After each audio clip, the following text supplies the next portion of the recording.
Francisco espera una solución política para Siria por la paz y la unidad. Pide la intercesión de la Virgen María por el respeto mutuo entre las diferentes religiones. En Haití, delincuentes masacran a más de 180, la mayoría adultos mayores. Los obispos denuncian la violencia deshumanizante. Procedimientos de cambio de sexo en menores de edad avanzan en Chile, Argentina y Colombia. En Chile, mientras el Parlamento prohíbe el financiamiento público de los tratamientos, el presidente Boric apela ante Tribunal Especial. Tenemos el análisis. El 15 de diciembre, el Papa Francisco clausura un congreso sobre religiosidad popular en el Mediterráneo. Desde la isla de Córcega le contamos la piedad característica en esta parte de Francia que desafía la forma de vivir que deja de lado a Dios. Amigos, bienvenido también Eddie. Gracias, Natalie, qué gusto estar contigo como siempre y con esos televidentes desde nuestros estudios en Lima, Perú. Bienvenidos a su noticiero con enfoque católico EWTN Noticias. Yo soy Natalie Paredes. Soy Eddie Rodríguez Morel, gracias por acompañarnos. Empezamos las noticias desde el Vaticano, desde donde el Papa Francisco también se pronunció sobre la situación en Siria, que hoy cumple su tercer día bajo un gobierno de transición liderado por un islamista de un movimiento vinculado al grupo terrorista Al-Qaeda. Escuchemos al Santo Padre luego de su audiencia general esta mañana. Seguo quanto sta avvenendo in Siria in questo momento delicato della sua storia. Sigo cada día lo que está ocurriendo en Siria, en este momento tan delicado de su historia. Espero que se alcance una solución política que, sin más conflictos ni divisiones, promueva responsablemente la estabilidad y la unidad del país. Rezo por intercesión de la Virgen María para que el pueblo sirio pueda vivir en paz y seguridad en su amada tierra y para que las diferentes religiones puedan caminar juntas en amistad y respeto mutuo por el bien de esa nación, afligida por tantos años de guerra. En el respeto recíproco per il bene di quella nazione afflitta da tanti anni di guerra. Y líderes de la Iglesia y otras religiones presentes en Alepo, una de las ciudades más importantes de Siria, se reunieron el 9 de diciembre con representantes de los grupos armados que tomaron el control de la ciudad. En declaraciones a la agencia Fides, el obispo caldeo de Alepo, Monseñor Antoine Adou, dijo que la reunión fue muy positiva y las expectativas son buenas. Señaló que las nuevas fuerzas que dominan la escena de matriz islamista no muestran ninguna voluntad de imponer cambios y condicionamientos en la vida ordinaria de las comunidades eclesiásticas, sino que intentan dar confianza mostrando respeto por sus tradiciones. Veamos reacciones de la comunidad cristiana en Siria luego del derrocamiento de la dictadura de Bashar al-Assad el fin de semana. Feligreses rezan dentro de la Catedral de San Antonio en Damasco. Le piden a la Virgen María paz en Siria. Los cristianos en Siria viven en un estado de inquietud desde que los insurgentes encabezados por los islamistas del Movimiento de Liberación del Levante tomaron el control tras derrocar al presidente Bashar al-Assad, cuya dinastía gobernó más de 50 años. No sabemos qué planean, qué pretenden hacernos. Estamos esperando sus planes, sus ideas, lo que están preparando para nosotros. Les pedimos que nos satisfagan nuestras necesidades. No necesitamos más. Lo más importante es que nos sintamos seguros. Lo más importante es que se restablezca el orden, la ley y el respeto a los ciudadanos. Las celebraciones cristianas pudieron reanudarse para el segundo domingo de Adviento y la solemnidad de la Inmaculada Concepción de María. Los rebeldes hasta ahora han intentado tranquilizar a las minorías cristianas y de otras confesiones que estarán protegidas. Sin embargo, en algunos barrios de Damasco, los residentes compartieron sus preocupaciones. La gente está en sus casas esperando a ver qué pasa, pero nosotros salimos a la calle. Los que han podido superar el miedo han salido y no pasa nada. Gracias a Dios, estamos a salvo. No tenemos nada que temer. No ha habido asesinatos ni combates. No han habido problemas que nos asusten. Pero la gente tiene miedos del pasado y tiene viejos traumas psicológicos que les hacen comprometerse a quedarse en casa. Si recordamos el pasado, cuando ocurrían problemas como este, si un joven salía a la calle, lo detenían y luego desaparecía. Un gran número de cristianos sirios que constituían el 10% de la población huyeron el 2011 durante la guerra civil. Muchos de los que se quedaron apoyaron a Bashar al-Assad por temor a ser atacados por insurgentes islamistas. Nos prometen que pronto se formará un gobierno y, si Dios quiere, las cosas mejorarán, porque nos liberaremos del tirano. Eso es lo más importante. Si Dios quiere, las cosas irán bien y en paz, y lo que nos prometieron se hará realidad. El padre Firas Lutfi, párroco de los católicos latinos de Damasco, dijo a Vatican News que el fin de la dictadura fue un regalo que llegó de María, como el nacimiento de la nueva Siria. Espera que los sirios se encuentren por fin unidos para construir un futuro común de bien y de solidaridad social. Los miembros del gobierno sirio del derrocado presidente Bashar al-Assad transferirán el poder en forma gradual al nuevo gabinete de transición encabezado por Mohamed al-Bashir. Nuestra atención se dirige ahora a Haití ante la crisis de violencia y desgobierno que no se detiene. Esta vez cobró la vida de cientos de personas en un solo día en la Ciudad del Sol. Aquí los detalles. Al menos 184 personas fueron asesinadas en Haití en venganza por una supuesta brujería, informó Infocatólica. La masacre duró 2 días, entre el 6 y 7 de diciembre. A machetazos murieron en su mayoría adultos mayores acusados de provocar la muerte del hijo del líder de una banda armada, según la Red Nacional en Defensa de los Derechos Humanos. Naciones Unidas se pronunció al respecto. El secretario general hace un llamamiento a las autoridades haitianas para que realicen una investigación exhaustiva y garanticen que los autores de estos y otros abusos y violaciones de los derechos humanos sean llevados ante la justicia. El secretario general reitera su llamamiento urgente a los Estados miembros para que proporcionen a la misión multinacional de apoyo a la seguridad el apoyo financiero y logístico necesario para ayudar con éxito a la Policía Nacional de Haití a hacer frente a la violencia de las pandillas. También hace un llamamiento a todas las partes interesadas haitianas para que aceleren los avances en la transición política. Los asesinos, el grupo Wharf Jeremy, tienen cerca de 300 integrantes según Naciones Unidas. Opera en otros barrios de Puerto Príncipe como Fort Dimenshi y La Saline. Un día antes del crimen, los obispos haitianos denunciaron la violencia deshumanizante desde que comenzó el año. Al término de su asamblea ordinaria, exhortaron al ánimo a pesar de la crisis. Muchas personas se encuentran sin hogar y sin esperanza. Las personas mayores se ven abandonadas a su suerte, preocupadas y tristes por su incapacidad para afrontar tal realidad. Los jóvenes y niños están llenos de preocupaciones sobre su futuro y tentados por el desánimo. Estas situaciones angustiosas son causadas por la violencia, la corrupción, el cinismo y la mala gobernanza. Los prelados pidieron a las bandas criminales detener estos actos atroces. A la comunidad internacional recordaron sus promesas y compromisos para ayudar a Haití a salir de la violencia y el aislamiento. Y ahora nuestra atención se dirige a Chile, donde la Cámara de Diputados y el Senado aprobaron en noviembre que el Estado no financie tratamientos de cambio de sexo a menores de edad. Sin embargo, el presidente Gabriel Boric y 42 diputados apelaron la decisión ante el Tribunal Constitucional. Para saber más al respecto, estamos conectados con Tomás Enríquez, director de la organización Alianza Internacional para la Defensa de la Libertad. Tomás Enríquez, bienvenido a EWTN Noticias. Por favor, explíquenos en qué contexto se aprueba el no destinar recursos del Estado para financiar tratamientos de cambio de sexo en los menores de edad chilenos. Muchas gracias por tenerme. Como sus auditores probablemente saben y han tenido la oportunidad de ver durante el último año, los últimos 2 años, ha existido un movimiento a nivel global de reacción y prevención respecto de estas llamadas terapias de cambio de género o sexo, y en realidad nosotros las llamamos intervenciones porque no son verdaderamente terapéuticas.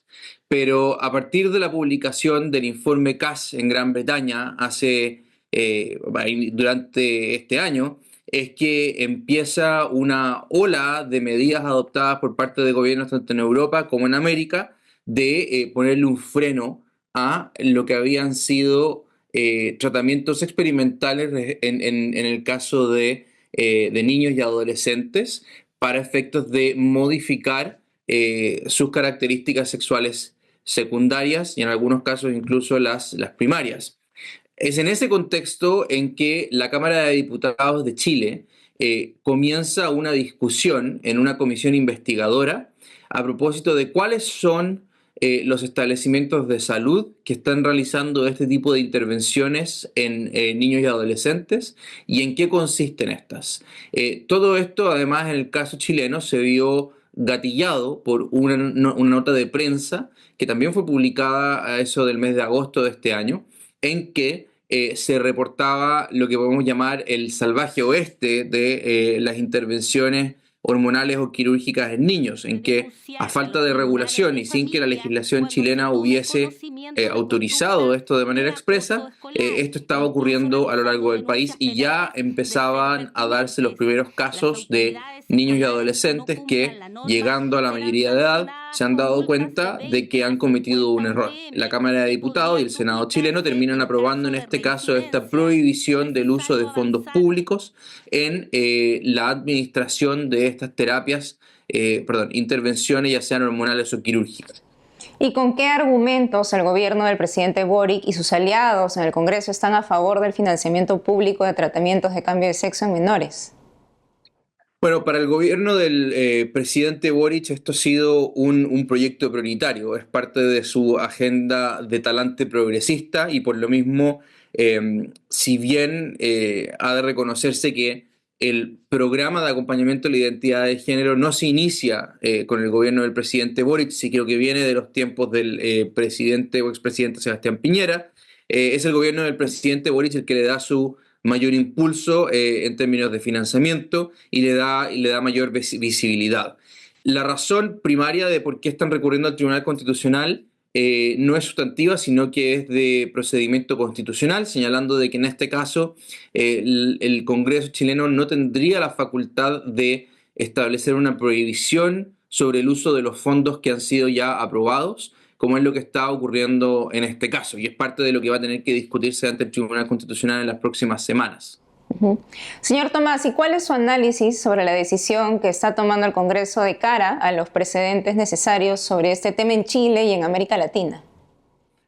Bueno, el caso chileno es la vanguardia en el contexto regional de Centro y Suramérica. Hasta donde nosotros hemos podido investigar, tenemos certeza de que este tipo de intervenciones y procedimientos ocurren en Chile, también en el contexto argentino y en el contexto colombiano. En el resto de los países de la región esto no se encuentra expresamente regulado. Que esto ocurra en el contexto chileno nos parece que es un punto de partida para lo que esperamos que sea un movimiento a lo largo de toda la región, que en esto va a seguir además lo que ha sido la iniciativa europea y en Estados Unidos, de tomar en cuenta la inexistencia de evidencia de que exista un beneficio terapéutico con estas intervenciones quirúrgicas y hormonales respecto de niños, porque no disminuyen la ideación de suicidio, no generan mayores beneficios en los niños que experimentan o padecen de disforia de género y finalmente terminan como hemos mencionado, recibiendo cambios en sus cuerpos que terminan siendo permanentes y que afectan gravemente sus funciones corporales ordinarias. Muchas gracias, Tomás Enríquez, por la entrevista. Muchas gracias a ustedes. Hacemos una pausa y al volver, el 15 de diciembre el Papa Francisco clausura un congreso sobre religiosidad popular en el Mediterráneo. Desde la isla de Córcega le contamos la piedad característica en esta parte de Francia que desafía la forma de vivir que deja de lado a Dios. Regresamos con más noticias con Enfoque Católico.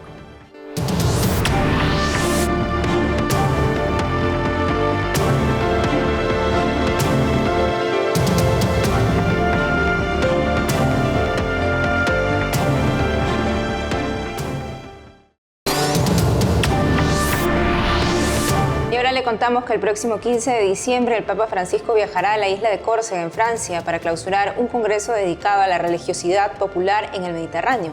Ahí ya se encuentra nuestra corresponsal Paola Riaza, quien empieza a ofrecernos desde hoy una serie de ángulos y personajes en torno a esta importante visita y la piedad popular rescatada en esta parte de Francia, como aliento y ejemplo en otras partes del mundo agobiadas por la secularización. Sobre eso y más entrevistó Paola Riaza al cardenal François Bustillo, obispo de Ajaccio para Córcega. Veamos.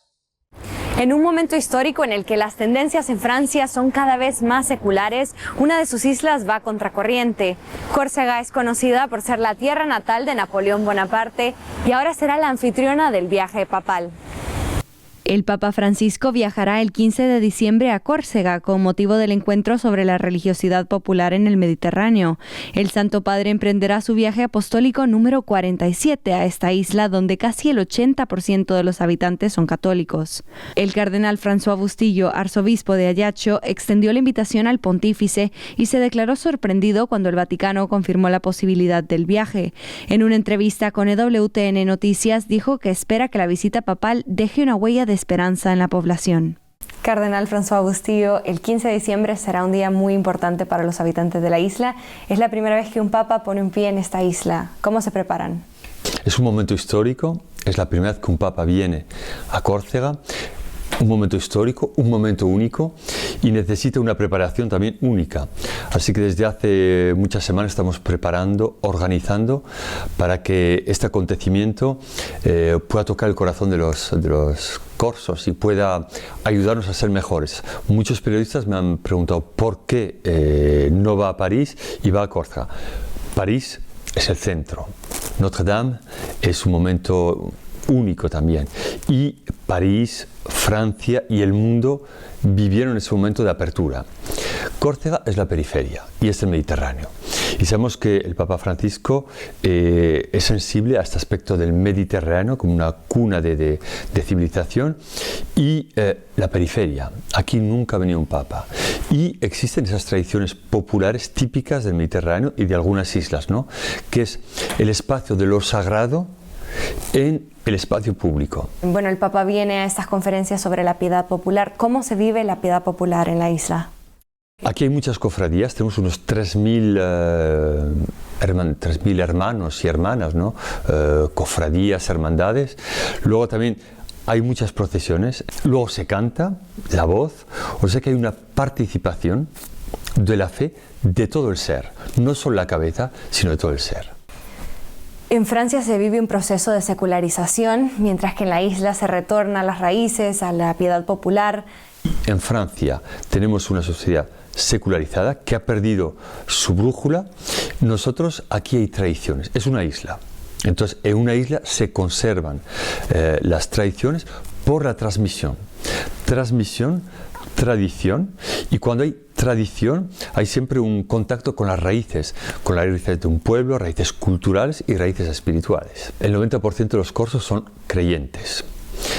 No hay hostilidad ideológica y eso es muy positivo. Luego quizá todos no practican, pero por lo menos no hay esa hostilidad ideológica que puede bloquear y paralizar muchas iniciativas. Entonces los corsos van a acoger al Papa con mucha alegría y con mucha esperanza. ¿Cuál se espera que sea la huella que deje el Papa Francisco cuando se vaya de Córcega? La memoria de este acontecimiento, que un Papa ha venido, que un Papa ha hablado, que un Papa ha tenido gestos, que un Papa ha bendecido a esta tierra y a esta diócesis. Si mantenemos la memoria, mantendremos el entusiasmo y la fuerza que el Papa nos ha transmitido. En Córcega, Paola Riaza, EWTN Noticias. ¿Sabe usted cuál es la clave del Papa Francisco para evangelizar? De eso habló en su catequesis esta mañana. Escuchemos. Il cristiano non può accontentarsi di avere speranza. El cristiano no puede contentarse con tener esperanza. También debe irradiar esperanza, ser un sembrador de esperanza. Este es el don más hermoso que la Iglesia puede hacer a toda la humanidad, sobre todo en momentos en que todo parece arriar las velas. El apóstol Pedro exhortó a los primeros cristianos con estas palabras: adoren al Señor, Cristo, en sus corazones, estando siempre dispuestos a dar respuesta a todo el que les demande razón de la esperanza que hay en ustedes. Pero añadió una recomendación: sin embargo, háganlo con dulzura y respeto. Sí, porque no es tanto la fuerza de los argumentos lo que convencerá a las personas, sino el amor que sepamos poner en ellos. Esta es la primera y más eficaz forma de evangelización y está abierta a todos. Queridos hermanos y hermanas, que el Espíritu nos ayude siempre, siempre, a abundar en esperanza, en virtud del Espíritu Santo. Gracias. Ad abbondare nella speranza in virtù dello Spirito Santo. Grazie. Nos despedimos viendo la inauguración en Plaza San Pedro del Nacimiento montado sobre una laguna artificial ofrecido por la isla italiana de Grado.